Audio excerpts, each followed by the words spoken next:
Hi, Paul here at the studio. In today's video we're gonna take a look at this new track I wrote, which is called... So this track was inspired by spy, action, movies and video games, things like the last Hitman trilogy, Watch Dogs Legions, Alpha Protocol, the last James Bond games, things like that. So yeah, that was the idea with this track. I wanted to focus on some kind of a imaginary gameplay situation where the player has to sneak his way to an objective, and the idea with this track was to showcase the full dynamic range of this kind of music. So we begin with something very roaring and tense, then the intensity ramp up to the combat moment into something very climatic. So as you can see up here, I have set some regions just to help us understand where we are in terms of intensity. We have this long moment here called Not Spotted, which is the moment the player is just sneaking his way through some level and trying not to get caught by the enemies.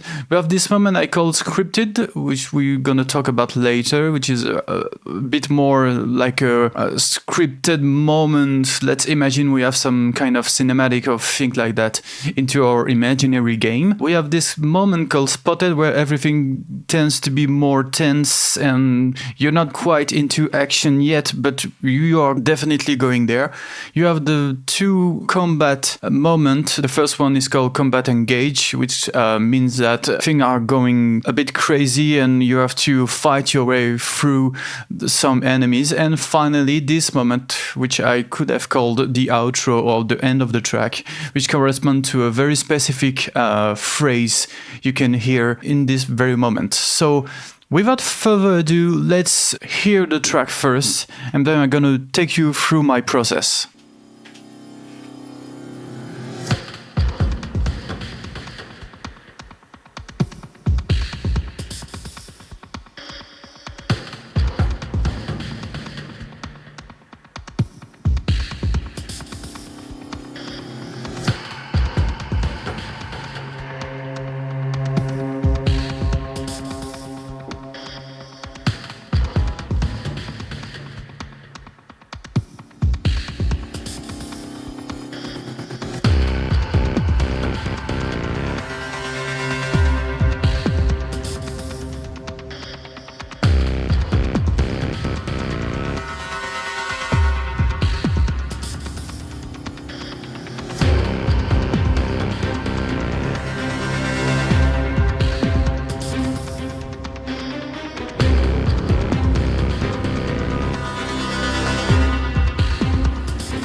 So as you can hear, this track is more specifically heavily inspired by the James Bond franchise. I'm a fan, as you probably heard it, so I can't help myself but add some nods to the John Barry's feeling, but I'm going to elaborate a bit more on that later.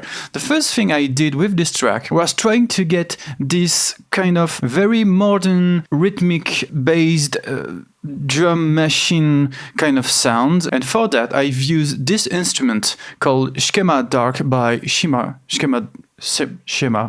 Dark by Native Instruments, which is kind of an electronic drum engine where you can blend 4 different sources and create your own patterns with it. As you can see, I should precise here, but I rendered everything in audio. This is obviously my mix session you see here. I show you this one for 2 particular reasons. The first one is to show you how I organize my mixing session. I'm building the track on another Reaper session, loading up all the contact instruments and all the synth and things like that. Use some plugins to shape the sound the way I want. Then I rendered everything in audio and take everything back again, hear every sound, add some plugins like EQ or compression, but we're gonna take a look at this later on the video. The first thing I did again was starting with this drum loop here, and as you can see, the drum and synthy rhythmic elements are here all along the track, and they are my main, backbone for the rest of the track.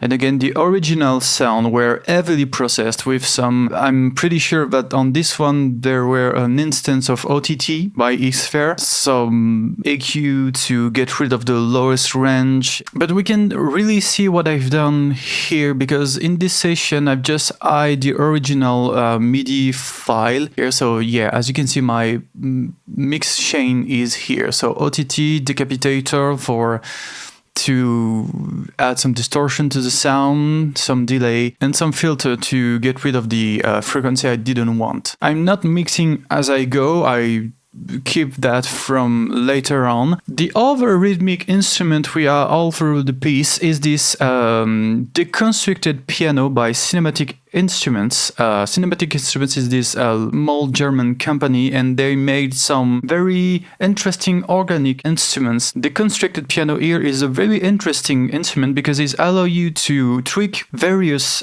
sound sources of a prepared piano. There are thumb, heat, scrap, and all this kind of stuff, and you can adjust the level of each individual sound as you like. So for this track I focused on the percussive side of things because I wanted some kind of an organic sound to complement my synthy drum loop you just heard.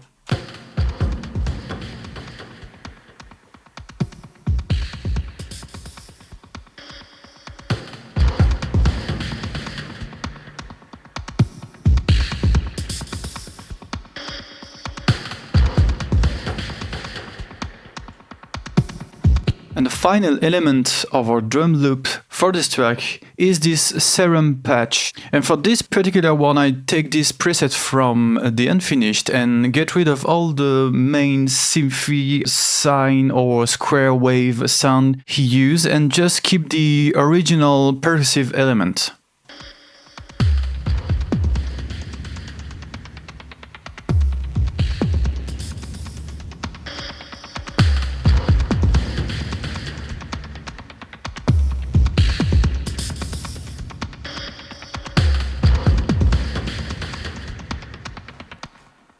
One other interesting instrument in this track is this strange percussive sound designing sound. It is from Ashlight by Native Instruments. What I like about this particular sound is that it sounded a bit like the strange percussive noise Eric Serra used in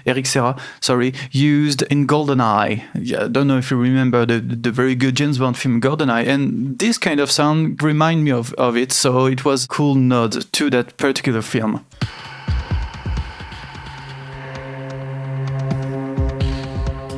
Moving on through the track, we have these sustained muted bounce sounds from Cinematic Studio Brass.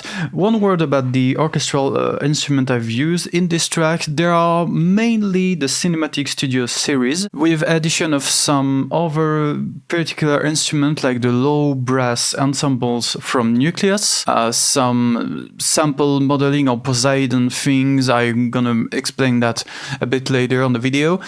Some things by Fractal Sound, and some strings instrument from performance samples, passiving strings. So everything else in this track is pretty much the Cinematic Studio series with some very rare exception. And in the tradition of the spy music genre, I wanted to incorporate this kind of muted trumpets you heard a lot in the John Barry spy movie era.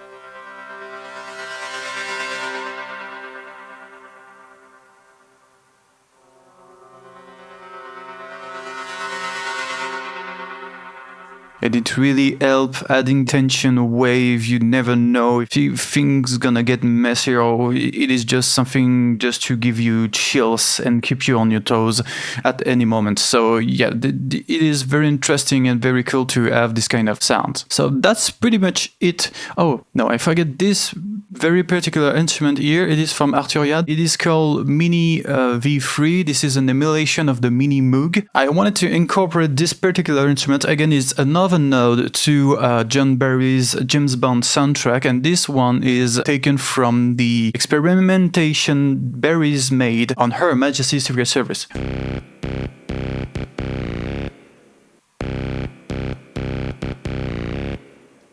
And that's it for the first part. We're gonna move on to the scripted area. Interesting things with this moment here is that it was the moment I knew I'm gonna give it to my better instincts and really create some kind of a James Bond homage track. So yeah, the first thing new with this moment here is this piano sound. This piano is the Jason's piano by Sulcata Sounds, the company made by Jason's Graves, the amazingly great composer Jason's Graves. So here is his piano. It is put through some very interesting plugins like a tape emulation machine by Arturia and some EQ just to give it a more modern and twisted feels.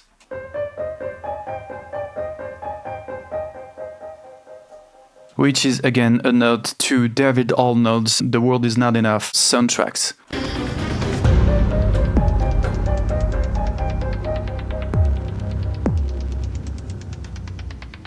And the very James Bond momentum happens here, when you have this lush strings chord happening with these little flute themes. It's more like a motive more than a theme, actually. And what I've used is a mixture of the Cinematic Studio series full ensemble with Constrictor on, which is a very, in my opinion, a very James Bond sounds and a very cool sounds to use for strings, big chords.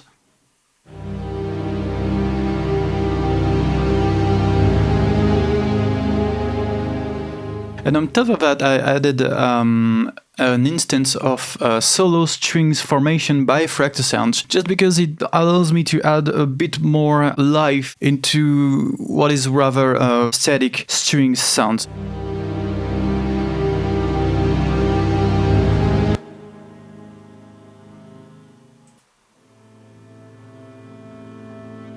So as you can hear, it adds a little bit of harmonics and some movement to the overall chord, and it was a very interesting thing to have. Flute motive is made using the Emotive Woodwinds flute by Fractal Sounds. The reason I've used the Fractal Sounds flute rather than the, let's say, the alto flute by Cinematic Studio Woodwinds is just because I made the acquisition of Emotive Woodwinds and I wanted to put it to a test in this kind of track. So I've played on the lowest register I could to kind of emulate the sounds of what would probably be an alto flute in a real situation.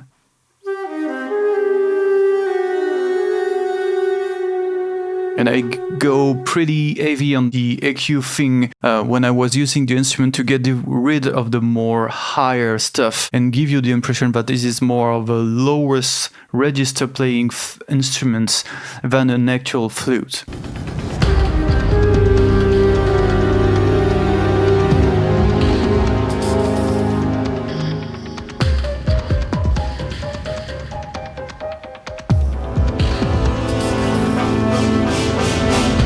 So these triplets short notes here play on bones and hoarse muted is another node to that classic James Bond theme. This is something we heard 1,000 times in this kind of movie. And again, I can't help myself but to try. I never done that before, and I wanted to try and understand really how it actually works and how you actually write this kind of moment. So now we arrive at the spotted moment. It is a very short passage on the track where everything is kind of ramping up. You can feel that the player has been spotted by the enemy. And my choice for underlying that was by using this high harmonic disturbing string sound, and it is a mixture of another instances of solo strings formation and the Constrictor by Audio Imperia Nausea patch, which again is another high harmonic strings with a lot of movement.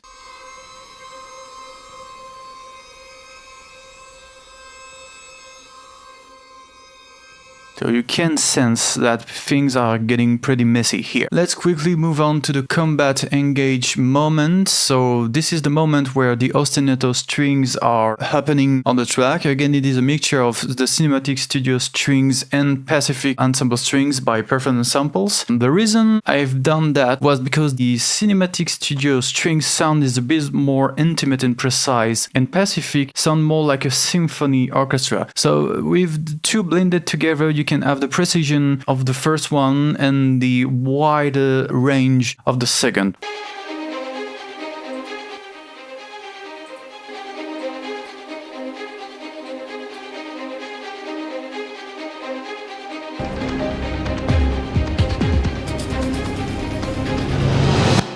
And finally, the combat moment is exactly the same as the one before, but I've just added this more percussion, like some timpani rolls.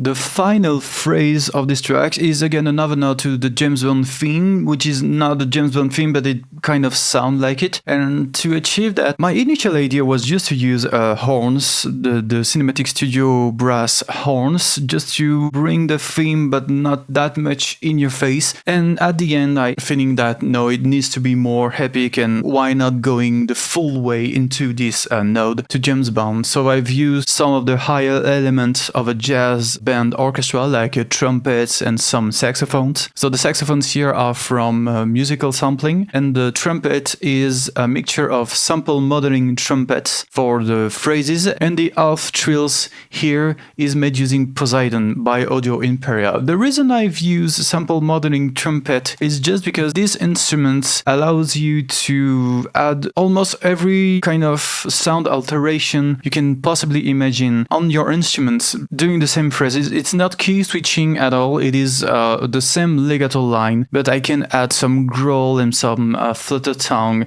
all the kind of thing the trumpet player can do to alter the quality of the sound. It really adds some life and some jazzy feeling to the final result. So here is the result of the brass only. Again, sample modeling here was heavily processed because the initial out-of-the-box sounds very in your face, very dry. You have to put a lot of reverb and tweak the frequency range pretty intensely just to make sure that everything is fitting into the overall track. So that's it regarding the composition stage. In terms of mixing, what I've done is just simply put an instance of a Pro Q4 on every instrument, listen to them one by one, getting rid of things that annoy me the most, and try to make sure that everything is fitting together. So get rid of the lowest frequency on most of the instrument, get rid of some of the muddiness. So as you can see, depending on the instrument, you can go from a simple filter of the lowest of the or the highest frequency, and sometimes you have to really dig into the instrument sounds and get rid of all the frequency that annoy you the most. The other tool I've used during the mix was this Rizzo by Mastering the Mix, which is, to be honest, the plugin I use waiting for the moment I can get my hands on Synth 2.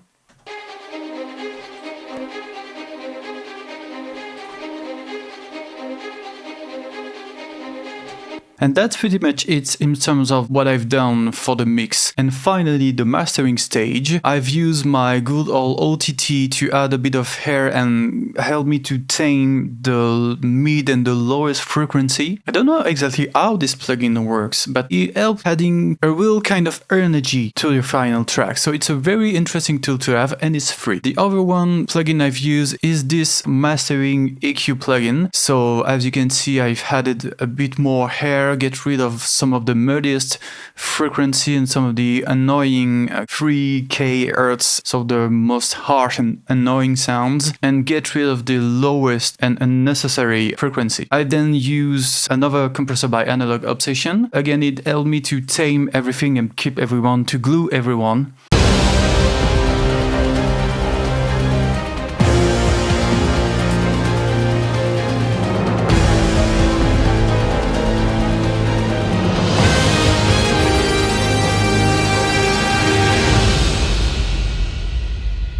The multi-band compressor by FabFilter, just to have more control on the lowest and the mid frequency. The wider free plugins by Polyverse, just to add a bit of width to the overall track. And finally, output limiter, again by FabFilter, but this time I've added this LUF viewer just to make sure that everything is revolving around the -14 LUF, because this track is intended to end up on the listening platforms like YouTube.